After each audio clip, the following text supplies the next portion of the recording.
नमस्कार मित्रों, आपका स्वागत है दर्शन शास्त्र गुरु चैनल में। ये एक ऐसा मंच जहां हम जीवन के उन प्रश्नों के उत्तर खोजते हैं जिनका उत्तर केवल पुस्तकों में नहीं बल्कि हमारे अपने जीवन में छिपा होता है। आज मैं आपसे एक प्रश्न पूछना चाहता हूँ। क्या आपने कभी ऐसा दिन देखा है जब आपके जीवन में कोई दुख न हो? बचपन में हम सोचते थे बड़े हो जाएंगे तो खुश रहेंगे, बड़े हुए तो नौकरी की चिंता आ गई, नौकरी मिली तो पैसे की चिंता, पैसे मिले तो स्वास्थ्य की चिंता, स्वास्थ्य ठीक रहा तो रिश्तों की चिंता। ऐसा क्यों है कि इंसान एक दुख से निकलता है और दूसरे दुख में प्रवेश कर जाता है? क्या दुख हमारी किस्मत है या फिर उसके पीछे कोई गहरा रहस्य छिपा है? आज हम जानेंगे कि भगवान बुद्ध, महावीर स्वामी, श्री कृष्ण और भारतीय दर्शन इस प्रश्न का क्या उत्तर देते हैं। तो आइए इस दार्शनिक यात्रा की शुरुआत करते हैं। दुख क्या है? दुख केवल आंसू बहाना नहीं है, दुख केवल गरीबी नहीं है, दुख केवल बीमारी भी नहीं है।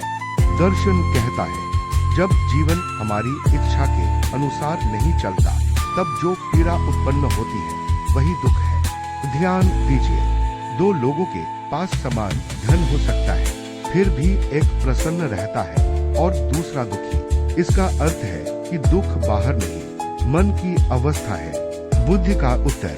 भगवान बुद्ध ने अपने प्रथम उपदेश में कहा, जीवन में दुख है, जन्म दुख है, बुढ़ापा दुख है, रोग दुख है, मृत्यु दुख है, प्रिय से बिछड़ना दुख है, अप्रिय के साथ रहना दुख है और सबसे बड़ा दुख है जो चाहते हैं वह न मिलना। लेकिन बुद्ध यही नहीं रुके, उन्होंने दुख का कारण भी बताया। तृष्णा अर्थात अतिरिक्त इच्छा। महावीर स्वामी का दृष्टिकोण। महावीर स्वामी कहते हैं जब तक मनुष्य मोह, क्रोध, लोभ और अहंकार से बंधा रहेगा तब तक वह दुख से मुक्त नहीं हो सकता। दुख बाहर नहीं, हमारे कर्म और हमारे मन से जुड़ा है। इसलिए आत्मसंयम ही मुक्ति का मार्ग है। गीता का संदेश। श्री कृष्ण अर्जुन से कहते हैं जो बदलने वाला है उसके लिए शोक मत करो। इस संसार में हर वस्तु परिवर्तनशील है, जो जन्मा है वह एक दिन नष्ट होगा।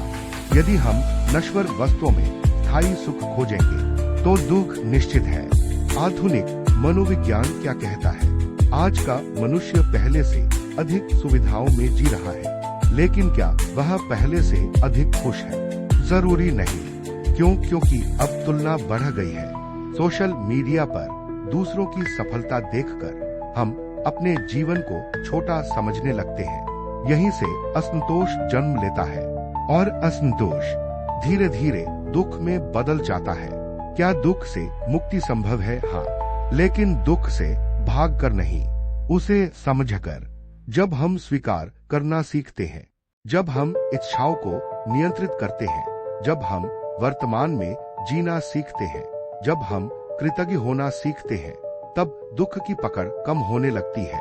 सुख बाहर नहीं, हमारे दृष्टिकोण में छिपा है। मित्रों, दुख जीवन का अंत नहीं है, दुख एक शिक्षक है। वह हमें सिखाता है कि हमने अपना सुख गलत जगह खोज लिया है। भगवान बुद्ध ने कहा, दुख को समझना ही मुक्ति की शुरुआत है। याद रखिए, जिस दिन मनुष्य अपनी इच्छाओं का मालिक बन जाएगा उसी दिन वह अपने दुख का भी मालिक बन जाएगा। यदि आपको यह वीडियो पसंद आया हो तो इसे अपने मित्रों के साथ साझा करें और कमेंट में जरूर लिखिए, आपके अनुसार इंसान के दुख का सबसे बड़ा कारण क्या है? धन्यवाद। मिलते हैं अगले दार्शनिक विषय के साथ। नमस्कार, अभिवादन।